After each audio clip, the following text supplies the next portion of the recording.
कृते ध्यायतो विष्णु त्रेतायाम यजतो मखे द्वापरे परिचर्यायाम कलौ तदहरि कीर्तनात्।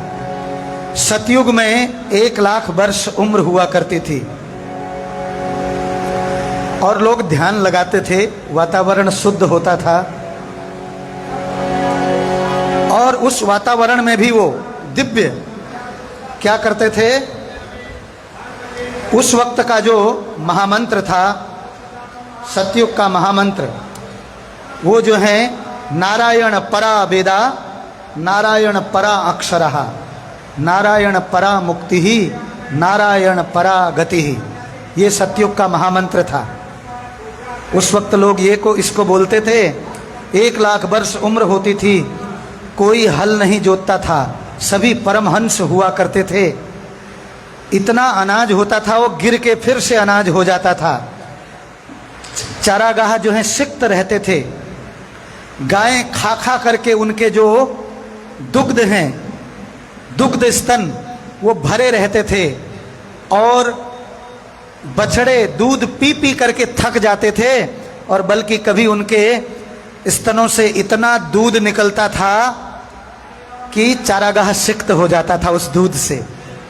आज दूध की मारा मारी है, समझ रहे हैं। तो सतयुग ऐसा युग था। तो बता रखा है उसमें धर्म के चारों चरण थे। सत्यता भी थी और तपस्या भी थी, दया भी थी और पवित्रता भी थी। तो सतयुग के बाद त्रेता युग आया तो त्रेतायाम यजतो मखे, बता रखा है उस वक्त बड़े बड़े यज्ञ होते थे। यज्ञ कुंड से स्वयं भगवान मंत्रों के उच्चारण से सामने प्रकट हो जाते थे। इतने मंत्रों में शक्ति होती थी। ब्राह्मण शुद्ध होते थे। खैनी, पान पराग, गुटखा, चाय, कॉफी, बीड़ी नहीं पीते थे ब्राह्मण। तो इसलिए उनके मंत्रों में शक्ति होती थी और स्वयं यजमान के रूप में भगवान जो है यज्ञ कुंड से उपस्थित होकर के तो क्या मांगते थे। जो यज्ञ कराता था वो क्या मांगता था, त्रैलोक्यम मंगलम कुरुहु, तीनों लोकों का मंगल हो प्रभु। मैंने ये यज्ञ केवल अपने परिवार के लिए नहीं करा रखा है, अपने इष्ट मित्र के लिए नहीं करा रखा है, सबका कल्याण हो, विश्व का कल्याण हो और शांति स्थापित हो, गौ माता की जय हो।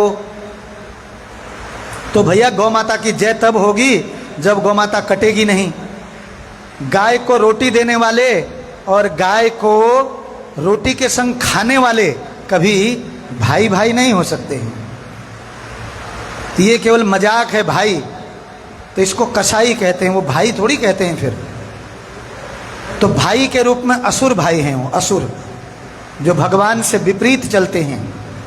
तो त्रेतायाम यजतो मखे, बड़े बड़े यज्ञ करके हवन कुंड से भगवान प्रकट होते थे और 10,000 वर्ष उम्र होती थी। और तब क्या था,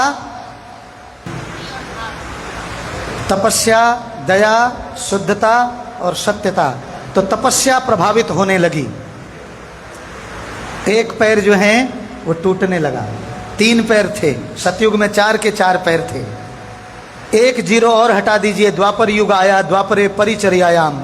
द्वापर युग में बड़े बड़े मंदिर होते थे और भगवान के अर्चा विग्रह की सेवा होती थी बड़े ठाट बाट से। पृथु महाराज जी को बता रखा है वो अर्चना में प्रवीण थे।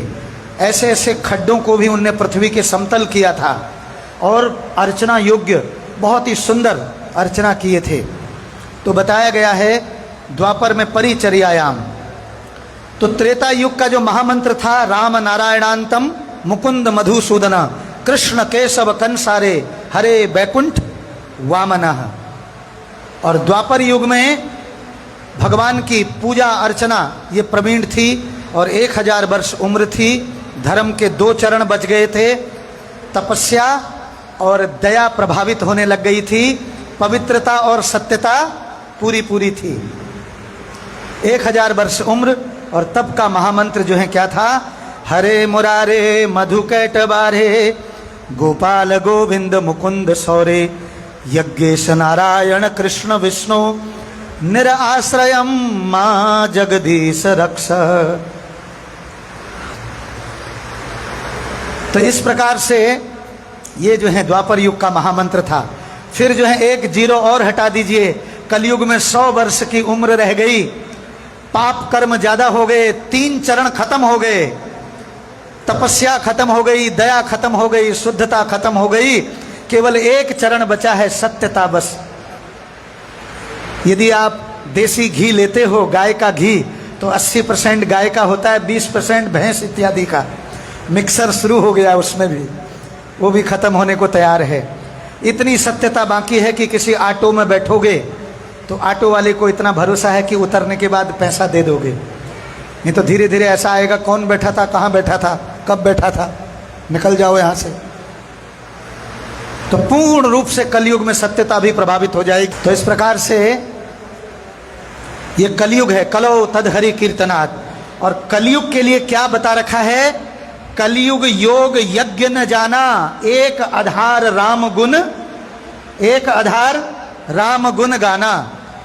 योग यज्ञ न जाना, बोले बड़े बड़े यज्ञ हवन इत्यादि कलयुग में मना कर दिए। क्यों? बोले क्योंकि शुद्धता नहीं होगी, ना ही इतने पवित्र पत्थर होंगे, ना जगह पवित्र होगी। गंगा जल से स्नान किए हुए, गाय के घी से उस जगह को लेपा होना चाहिए, सामग्री शुद्ध होनी चाहिए, ब्राह्मण शुद्ध होना चाहिए, मंत्र का शुद्ध उच्चारण करना आना चाहिए। ये नहीं हो पाएगा, इसीलिए मना कर दिए। बोले एक आधार राम गुण गाना। तो कलयुग का महामंत्र क्या है? सब लोग बोलिए, हरे कृष्ण कृष्ण कृष्ण हरे हरे, हरे राम राम राम हरे हरे। बस इसका गुणगान करिए, यज्ञ भी हो जाएगा, हवन भी हो जाएगा, सब कुछ हो जाएगा। क्योंकि बता रखा है यज्ञ कुंड क्या है? यज्ञ कुंड कान है। बोले भैया ब्राह्मण कौन है फिर? बोले ये मुख ही ब्राह्मण है। और मंत्र कौन से हैं? बोले हरे कृष्ण महामंत्र ही मंत्र है। बोले सामग्री क्या है? बोले महामंत्र ही सामग्री है, अलग से सामग्री जुटाने की जरूरत नहीं है।